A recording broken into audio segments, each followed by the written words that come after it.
Warahmatullahi wabarakatuh. Pada hari ini kita akan mengadakan acara podcast diskusi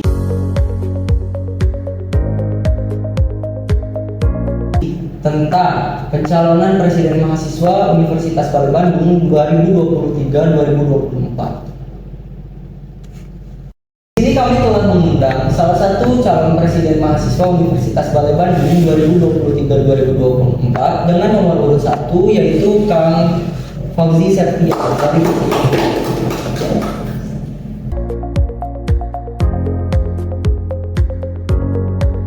Selamat malam Kang Fauzi, silakan perkenalkan diri. Sebelumnya saya tuh harusnya semester 5, tapi karena saya daftar ulang di Universitas Balai Bandung, saya tuh semester 3. Kalau nama lengkap sih sama kayak di Pastor Fauzi saja.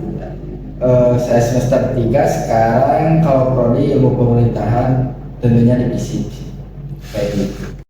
Ya, Kang Fauzi sekarang tinggal di mana? Kalau sekarang lebih sering tinggal tuh sebenarnya ngekos di daerah Balai. Nah, cuman suka pulang juga ke Majalaya. Kebetulan kan kalau rumah asli di Majalaya sih.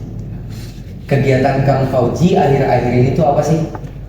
Kalau ditanya kegiatan akhir-akhir ini lebih ke mempersiapkan diri sih.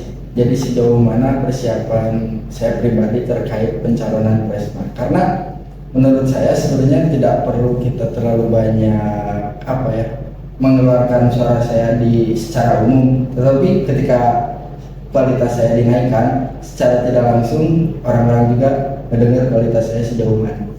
Baik. Terkait pencalonan presiden mahasiswa, apa sih alasan Kang Fauzi itu? Alasan Kang Fauzi sendiri mencalonkan diri sebagai presiden mahasiswa? Untuk alasan sebenarnya gini ya, kalau ditarik ke belakang, kalau alasan itu sebenarnya dari pengabdian. Nah, pengabdian di kampus itu kita aktif ormawa, mau itu di fakultas, di prodi ataupun di universitas. Sebenarnya kita tuh gak cukup ngabdi, kita tuh cuma 1 tahun atau 1 periode.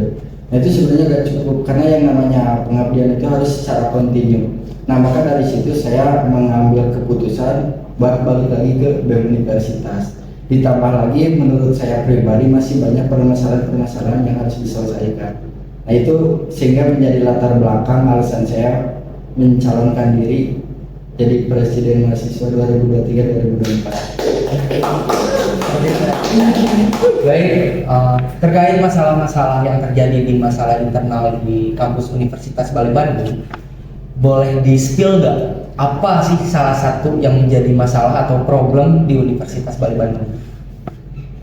Kalau untuk di-spill permasalahan yang emang harus benar-benar diselesaikan, salah satunya itu SDM kuriositas. Apa itu SDM kuriositas? Nah, jadi di Uniba itu pertama, kalau misalnya mahasiswa itu memang pada dasarnya disebutnya itu menekuni suatu ilmu yang mereka pilih. Misalnya nih yang prodi bahasa Inggris, mereka menekuni prodi bahasa Inggris dengan mempelajari bagaimana sih kita bahasa Inggris gitu. Terus saya sendiri sebagai mahasiswa ilmu pemerintahan, saya juga menekuni gimana sih ilmu pemerintahan itu, terus gimana sih cara belajarnya. Nah, terus kalau misalnya di samping itu SDM kuriositas di keorganisasiannya itu memang jadi suatu permasalahan. Nah, apa sih yang disebut SDM kuriositas itu? Jadi SDM ketertarikan pada organisasi. Nah, salah satu permasalahan di Uniba itu terkait kuriositas terhadap organisasi. Jadi si SDM itu tidak ada ketertarikan terhadap organisasi. Nah, itu menjadi sebuah permasalahan dari pendidikan organisasi, baik itu di himpunan, fakultas ataupun universitas. Terus kaderisasi di tiap UKM ataupun misalnya ormawa itu sebenarnya bisa menjadi penghambat ketika setiap mahasiswa itu tidak ada ketertarikan terhadap organisasi. Kayak gitu sih SDM kuriositas itu. Jadi masih banyak juga ya ternyata masalah-masalah yang terjadi di Universitas Balai Bandung ini. Di saat Kang Fauzi mencalonkan, ada tidak gagasan yang bisa dibilang itu sebagai acuan Kang Fauzi sendiri gitu, untuk pencalonan kali ini? Sebenarnya pada dasarnya saya memiliki 4 gagasan. Nah, latar belakang dari 4 gagasan itu sebenarnya ditarik kembali itu dari pengembangan. Nah, kenapa sih harus ada pengembangan di Universitas Balai Bandung ini? Nah, pada dasarnya sudah memiliki sistem di Uniba itu terkait di organisasi, namun memiliki keterhambatan terkait administrasi. Nah, sehingga itu yang harus menjadi latar belakang secara garis umum itu pengembangan. Nah, pengembangan di sini tuh seperti apa? Pengembangan seperti apa? Nah, pengembangan ini diturunkan dengan 4 gagasan pokok. Nah, pertama itu prestasi, terus kedua wirausaha, ketiga diplomasi, keempat birokrasi. Nah, kenapa ada birokrasi dan juga diplomasi? Kenapa ada prestasi dan juga wirausaha? Nah, sebenarnya gini, pada saat saya ngejabat kemarin di kabinet Uniba Tangguh, masih indeks prestasinya itu sebenarnya masih kecil. Yang diakomodir oleh BEM Universitas Balai Bandung itu cuma 4 dari total 16 gitu. Nah, sehingga kalaupun misalnya saya kedepannya diamanahi oleh para mahasiswa Uniba menjadi presma, saya ingin meningkatkan indeks prestasi mahasiswa. Nah, dengan cara apa? Pertama, saya akan berkontribusi aktif di Uniba maupun di luar Uniba terkait kompetisi-kompetisi yang akan diselenggarakan. Nah, salah satu program saya juga nanti kedepannya akan melaksanakan program kerja terkait kompetisi.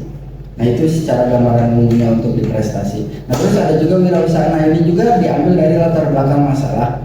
Nah, kenapa sih BEM Uniba itu harus ada peningkatan atau pengembangan terkait wirausaha? Nah, faktor permasalahan di kampus Uniba itu sebenarnya dari anggaran.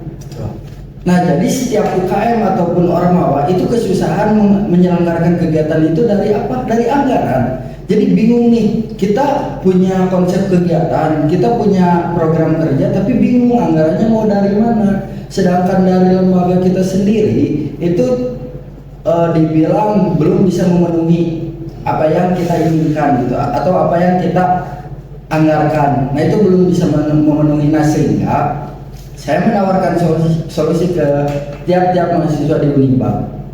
Nah, solusi seperti apa? Yaitu berwirausaha. Nah, salah satu programnya, kenapa harus ada peningkatan wirausaha, itu dikembangkan di program kerja yang namanya itu workshop entrepreneur, yang dimana di situ tuh nanti akan, kalau di ilmu saya yang dipelajari itu disebutnya pentahelik. Nah, yang dimana itu bakal melibatkan ormawa, UKM, terus di sana juga bakal melibatkan berafiliasi dengan organisasi-organisasi yang di luar. Maksud yang di luar itu bukan tanda kutip organisasi yang lain-lain, tapi lebih ke kita tuh cari sponsorship juga. Nah, di sana juga di workshop entrepreneur, kalaupun misalnya cuman hanya yang jualan seperti bazar, itu akan bermasalah juga di kuriositas. Nah, sehingga saya juga akan mengadakan live at musik. Nah, jadi orang-orang itu dihadirin datang ke sana, selain mereka juga bisa jajan, terus bisa mereka juga membeli apapun gitu. Nah, terus ada yang ditonton juga sama mereka live musik gitu. Nah, untuk bandnya siapa? Nah, saya juga akan mengembangkan band-band lokal yang belum popularitasnya belum terlalu tinggi, sehingga itu juga meningkatkan popularitas dari setiap band-band lokal. Nah, itu sebenarnya secara apa ya, secara spesifiknya tidak jauh seperti itu. Ada beberapa hal yang ingin saya tanyakan ya terkait gagasan, 4 gagasan tadi yang ada, bahwa Anda menyebutkan yang namanya kewirausahaan. Tadi juga sudah disebutkan realisasi. Tapi bagaimana jika kalau misalkan pihak mahasiswa kampus Universitas Balai Bandung itu sendiri memiliki minat yang bisa dibilang masih rendah terhadap kewirausahaan? Jadi untuk minat dalam berwirausaha itu sebenarnya itu tuh bisa dibangun dengan kemauan. Nah, kemauan apa yang harus ditingkatkan? Pertama, kita tuh butuh sosok pemimpin yang memang terjun itu langsung ke bawah. Nah, maksud ke bawah itu seperti apa? Misalnya saya jadi presma, nah saya tuh birokrasinya itu dan diplomasinya itu tidak hanya sekedar kepada ketua BEM fakultas-fakultas, tetapi saya juga harus terjun kepada ketua-ketua hima. Nah, di sanalah di hima itu ibaratnya diakomodir, sehingga apa sih yang kita tuh kenapa sih kita tuh harus datang misalnya ke acara workshop entrepreneur. Nah, di bawah gitu, di bawah, di ibaratnya dijadikan ketertarikannya itu di bawah. Terus selain kita harus terjun juga ke IMA di media sosial. Nah, di media sosial juga harus ditingkatkan. Kenapa sih acara itu menjadi sebuah ketertarikan terhadap mahasiswa-mahasiswa di Unipar? Nah, di samping kita terjun ke bawah juga ke setiap mahasiswa atau ke setiap hima-hima, kita juga harus meningkatkannya di media, sehingga mahasiswa-mahasiswa yang jarang ke kampus pun tahu, oh di kampus itu tanggal sekian tuh ada kegiatan, oh kegiatannya seperti ini. Kalau misalnya mahasiswa tuh kadang suka ada yang mikir, dengan ada live musiknya, mau nonton ah. Kalau misalnya gak berpikir kayak gitu juga, misalnya nih bandnya udah punya fans, nah kadang fansnya juga datang gitu, pengen lihat bandnya. Jadi kalau yang saya rangkum itu lebih ke arah kita harus bikin hal-hal yang bisa dibilang menarik lah. Nah, Dalam pengemasan. Siap. Dalam gagasan 4 yang tadi, dari mulai visi misi, apakah ada keterkaitan dengan gagasan yang Anda acu? Nah, jadi untuk visi misi dari 4 jadi asal mulanya itu strukturalnya gini. Jadi dari pengembangan turun jadi 4 gagasan. Nah, 4 gagasan ini menjadi sebuah narasi visi misi. Nah, untuk narasi visi misinya saya tidak akan spill di podcast ini karena saya akan memberikan kejutan di acara debat nanti. Baik, kita tunggu kejutan dari Kang Fauzi. Jika Kang Fauzi itu terpilih sebagai Presiden Mahasiswa Universitas Balai Bandung di periode 2023-2024, program kerja apa sih yang bisa dibilang diharapkan dan sebagai program kerja andalan yang akan Kang Fauzi sendiri laksanakan? Untuk program kerja yang memang akan saya realisasikan dan secara realistis, pertama saya tidak akan muluk-muluk terkait program kerja.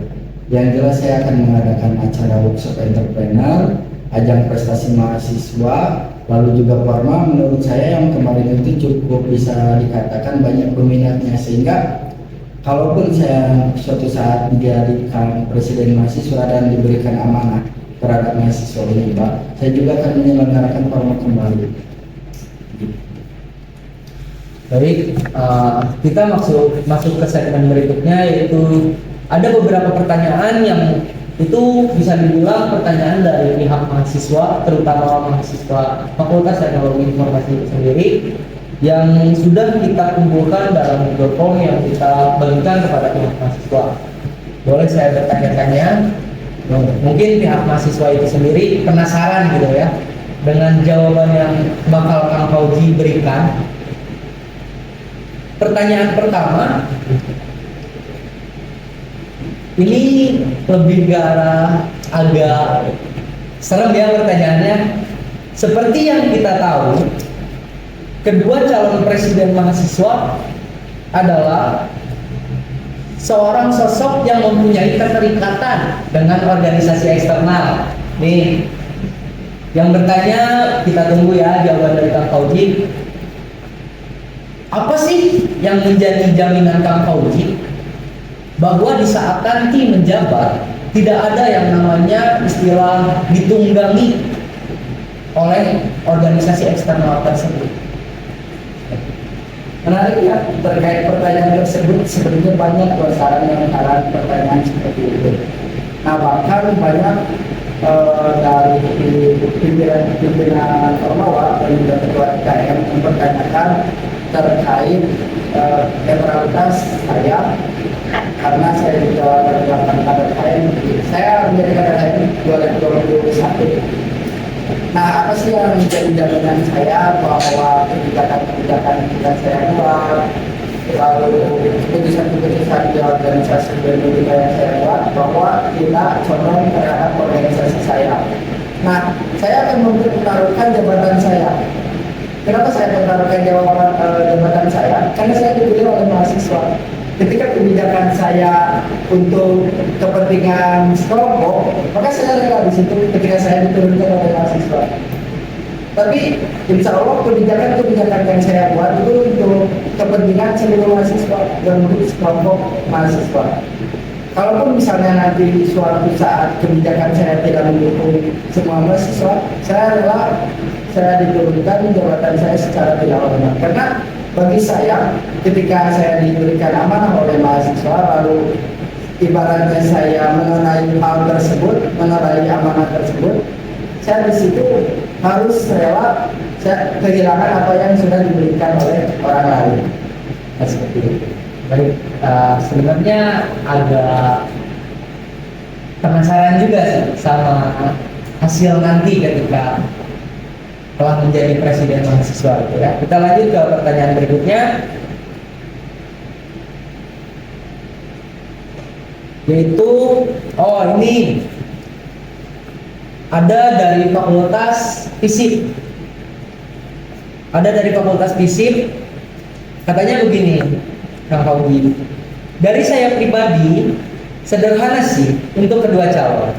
Sejauh mana Anda berkomitmen terhadap visi misi serta keberpihakan terhadap mahasiswa Universitas Balai Bandung jika Anda terpilih jadi Presma? Dan apakah Anda bisa berkomitmen atau berjanji jikalau Anda terpilih jadi Presma semata-mata untuk keberpihakan terhadap seluruh mahasiswa Uniba, bukan untuk sekelompok atau hanya berbagai elemen mahasiswa saja, khususnya organisasi eksternal kampus Uniba?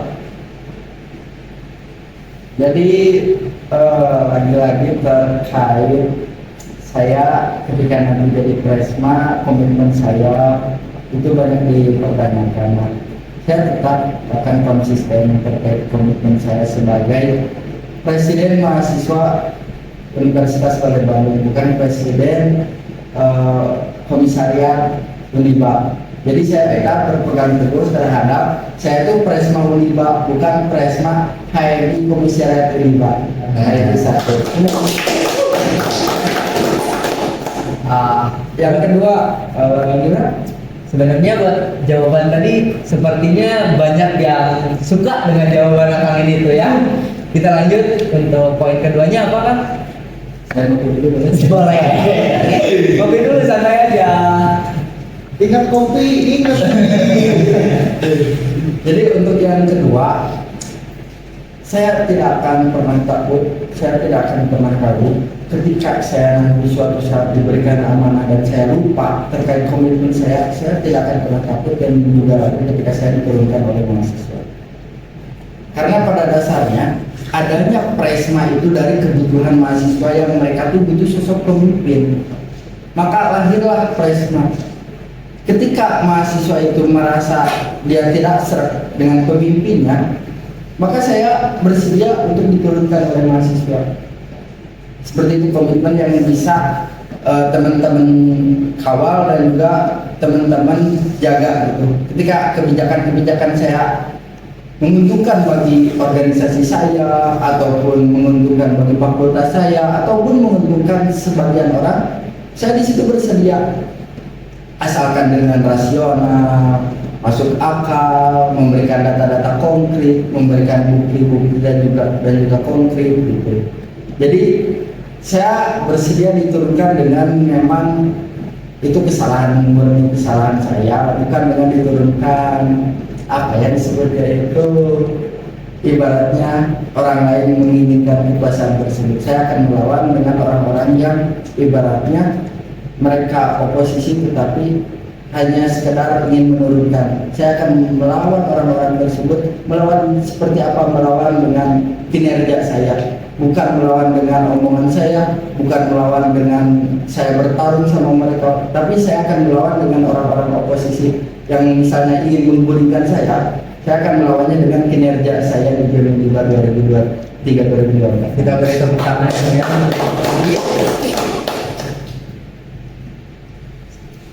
Yang kita tahu tuh Kang Fauzi itu menjabat sebagai Menteri Luar Negeri di periode BM sebelumnya ya. Berarti secara tidak langsung sudah terjamin lah yang namanya diplomasi kayak gitu. Ada pertanyaan dari salah satu mahasiswa yang menanyakan bagaimana Anda dalam menjaga hubungan baik dengan pihak luar kampus? Misalnya alumni, masyarakat, pemerintah, ataupun media. Ya. Terkait hubungan baik saya dengan luar kampus, sebenarnya dari konsep pentahelik juga itu akan diterapkan gitu. Nah itu tuh bakal berkesinambungan antara alumni, masyarakat, dan juga misalnya pihak rektorat. Nah itu tuh sebenarnya berkesinambungan konsep pentahelik itu. Nah bagaimana sih saya menjaga keharmonisan hubungan saya? Nah dengan melibatkan ketika misalnya memang harus dilibatkan pada saat kegiatan, ketika memang mereka harus dilibatkan, saya akan libatkan. Dan juga saya mengutamakan birokrasi terhadap ibaratnya instansi yang di luar BEM gitu. Misalnya dengan organisasi luar atau dengan masyarakat, saya mengedepankan birokrasi dan juga diplomasi. Nah, apa sih birokrasi dan juga diplomasi itu? Nah, sehingga misalnya nih ada suatu permasalahan atau suatu kejadian, saya mengedepankan untuk ngobrol, gitu, berdiskusi dengan orang-orang yang di luar kampus tadi. Nah, jadi saya lebih mengedepankan diskusi apa yang menjadi sebuah permasalahan, apa yang dipermasalahkan, terus apa solusinya. Saya akan mengedepankan diplomasi tersebut untuk menjaga keharmonisan saya berhubungan dengan masyarakat, terus alumni, dan juga pemerintah ataupun rektorat gitu. Saya lebih mengedepankan diskusi sehingga untuk menghasilkan solusi dari diskusi tersebut. Baik. Sebenarnya itu udah masuk ke pertanyaan terakhir ya kita ternyata. Dan ada beberapa juga dari pihak mahasiswa yang menyampaikan harapan dia yang ia gantungkan kepada calon presiden mahasiswa Universitas Balai Bandung di periode yang akan datang ya. Salah satunya ini nih, semoga lebih maju katanya. Terus semoga kita juga kayak terlihat menjadi kampus terbaik di mata orang lain gitu, katanya tuh. Untuk harapan-harapan tersebut, apa sih yang menjadi tanggapan Kang Fauzi gitu? Dan bagaimana cara merealisasikan harapan-harapan tersebut? Menarik sih, sebenarnya bukan nama kampus yang harus dibesarkan, tetapi ketika kita menjadi mahasiswa, kita berprestasi, kita berperilaku baik, kita mengabdi pada masyarakat, sehingga citra kampus lah yang sama mahasiswa itu diangkat. Jadi bukan mahasiswa diangkat oleh nama kampus, tapi harusnya itu mahasiswa mengangkat nama kampus. Siap. Harusnya seperti itu. Ya, terlihat sih dari masa-masa sekarang tuh kebanyakan pihak mahasiswa tuh kayak merasa bangga dirinya masuk ke kampus-kampus yang bisa dibilang negeri, kampus besar, kampus negeri atau segala macamnya. Padahal dia sendiri terkadang tidak memiliki prestasi di dalam kampus yang bisa dibilang besar tersebut, gitu ya. Soalnya kan kayak misalnya ISPI, mereka terkenal dengan seninya itu karena mahasiswanya. Ya. Terus UPI terkenal dengan pendidikannya itu sebenarnya karena mahasiswanya. Ketika mereka jadi guru, mereka berkualitas menjadi guru. Makanya ketika misalnya saya berkuliah di Uniba, ya saya bangga karena peran saya di situ yang harus membesarkan nama Uniba gitu. Jadi jangan menumpang nama di kampus, sebenarnya itu sih. Kita masuk ke segmen penutupan ya. Di akhir sebenarnya kita ingin menanyakan apa sih harapan Kang Uji gitu ya, Kang Fauzi untuk masa depan kampus Universitas Balai Bandung ini, dan terutama dari segi keormawaannya gitu ya. Harapan saya sebenarnya terhadap keormawaan kampus Uniba itu tentulah sangat banyak yang dituangkan di visi-misi. Tetapi pada dasarnya apa sih yang harapan utama saya dari kampus Ormawa ini?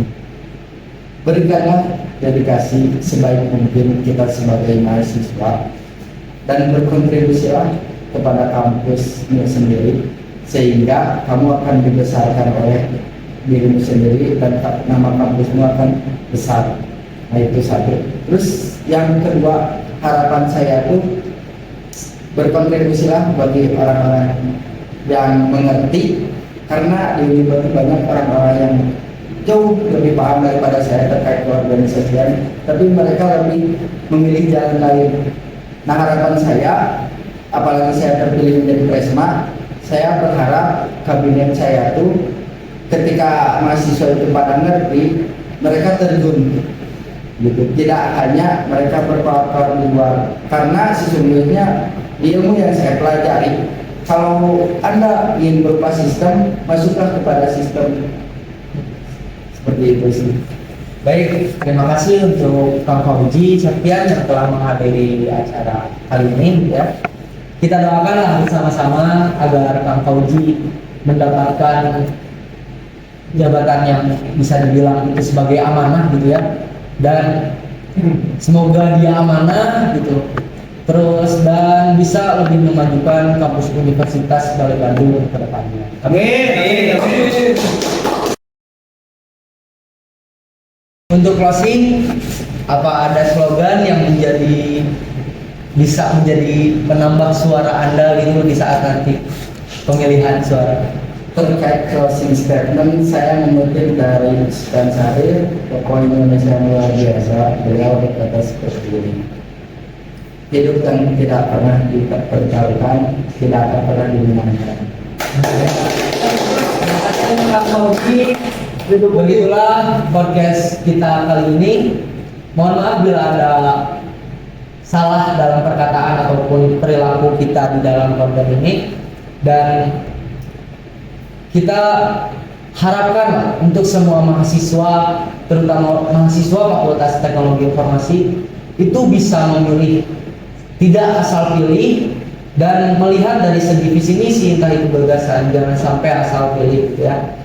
Dan siapapun nanti yang bakal menjadi pimpinan kita taati aturan-aturan yang dia buat, kita anut dia sebagai pimpinan tertinggi, dan kita doakan bersama-sama semoga nanti di saat pemilihan calon presiden mahasiswa itu berjalan dengan baik dan lancar. Sekian dari kami selaku Badan Eksekutif Mahasiswa Fakultas Teknologi Informasi. Wabillahi taufiq wal hidayah. Wassalamualaikum warahmatullahi wabarakatuh.